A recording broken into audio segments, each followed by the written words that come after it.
নমস্কার বন্ধুরা, চলে এলাম ঘরোয়া পদ্ধতিতে একটা চকলেট ফ্লেভারের কেকের রেসিপি নিয়ে। তাহলে দেখে নিন আমি কিভাবে বানিয়েছি। এখানে আমি প্রথমে একটা মশলা তৈরি করে নেব। জায়ফল, জয়িত্রী, এলাচ আর শাহমরিচ আমি হালকা করে ভেজে গুঁড়ো করে নেব। দেখতে পাচ্ছেন আমার গুঁড়ো করে আমি নিয়েছি। এটাকে আমি রেখে দেবো। এবারে আমি একটা পাত্রের মধ্যে নিয়ে নেব 1 বাটি ময়দা। ময়দাটাকে আমি ভালো করে চেলে নেব। বন্ধুরা, এখানে আমি 1 বাটি পরিমাণের ময়দায় সব কিছু দিয়েছি। ময়দাটা আমার চালা হয়ে গেছে। এর মধ্যে আমি দিয়ে দেবো সামান্য একটু লবণ আর দিয়ে দেবো 3টে ডিম।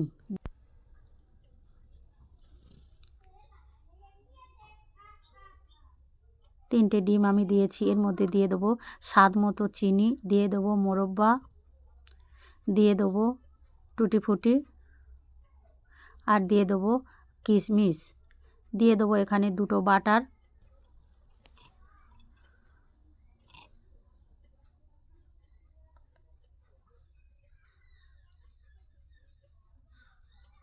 দিয়ে আমি ভালো করে একসাথে মিশিয়ে নেব।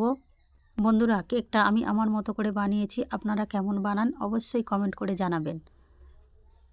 ময়দার সাথে আমি সব উপকরণ ভালোভাবে মিশিয়েছি। এবার অল্প অল্প দুধ দেবো, দিয়ে একটা ব্যাটার তৈরি করে নেব। এখানে কিন্তু আমি কোনো জল ব্যবহার করছি না, সম্পূর্ণটা আমি দুধ দিয়ে বানাচ্ছি। দিয়ে দেবো 2-3 চামচ ঘি আমি গরম করে এর মধ্যে দিয়ে দিলাম। দিয়ে আমি ভালো করে মিশিয়ে নেব। ব্যাটারটা কিন্তু আমার একটা মোটা ঘনত্বের মধ্যে রাখতে হবে, বেশি পাতলা করলে হবে না। এখানে দিয়ে দেবো 2 চামচ, দিয়ে দেবো 2 চামচ ভ্যানিলা এসেন্সি, দিয়ে দেবো কোকো পাউডার। যেহেতু আমি এখানে চকলেট ফ্লেভারের কেক বানাচ্ছি, তাই এখানে আমি কোকো পাউডারটা দিয়ে দেবো। দিয়ে আমি ভালো করে মিশিয়ে নেব। যদি কোকো পাউডার আর একটু প্রয়োজন লাগে বন্ধুরা দিতে পারেন। ভালোভাবে মিশিয়ে বন্ধুরা সব শেষে দিয়েছিলাম আমি 1 প্যাকেট ইনো, যেটা আমি এখানে দেখাতে ভুলে গিয়েছি। ইনোটা অবশ্যই করে দিতে হবে। এখানে আমি আর একটু কোকো পাউডার দিয়ে দেবো। দিয়ে আমি ভালোভাবে মিশিয়ে নেব। কেকের ঘনত্বটা ঠিক এই রকমই রাখতে হবে। এখানে কেক বানানোর জন্য আমি একটা বাটি নিয়েছি, আর বাটিটার মধ্যে আমি তেল ব্রাশ করে নেব।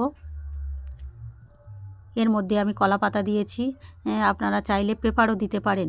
কলা পাতাটা দিয়ে তার মধ্যে আমি তেল ব্রাশ করে নিয়ে ব্যাটারটা এর মধ্যে আমি ঢেলে দেবো। এদিকে একটা কড়াইয়ের মধ্যে স্ট্যান্ড বসিয়ে 45 মিনিটের জন্য আমি ঢেকে রাখবো। 45 মিনিট পরে ফিরে এলাম। দেখতে পাচ্ছেন বন্ধুরা একদম রেডি। এর ফাঁকে একবার বন্ধুরা আমি একটু কাজু আর কিশমিশ দিয়েছিলাম। একদম আমার রেডি হয়ে গেছে। এবার ঠান্ডা করে নিয়ে আমি কেকটাকে একটা প্লেটের মধ্যে ঢেলে নিলাম।